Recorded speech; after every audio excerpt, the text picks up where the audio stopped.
Let's take a look at this example.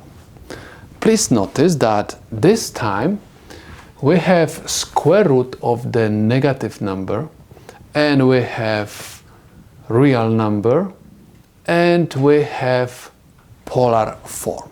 So what we're supposed to do?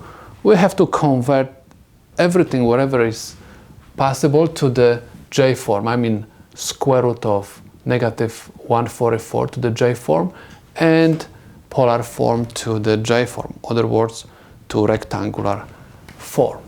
So I have negative square root, let me do everything step by step.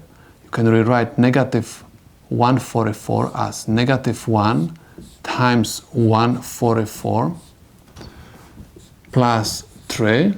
And if you are going to convert polar form to rectangular, you're supposed to use the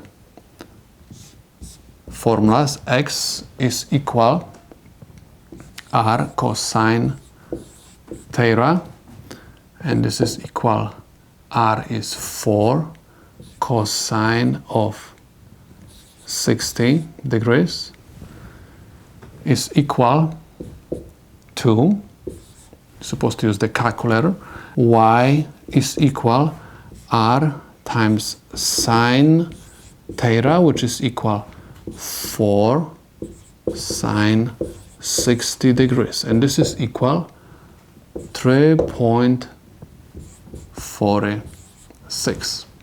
So we can continue.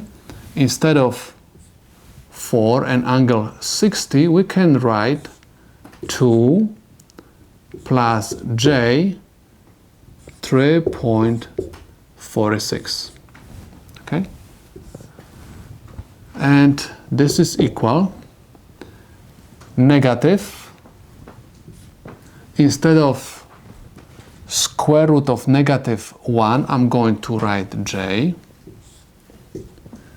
and square root of 144 is equal 12 plus 3, and I want to take off the parentheses. Please notice that we have negative sign at the front of the parentheses. It means we have to change every single sign inside of the parentheses. So I'm going to have minus 2 minus j 3.46. Next, we're supposed to combine the like terms. So what we are going to have? We have 3 minus 2.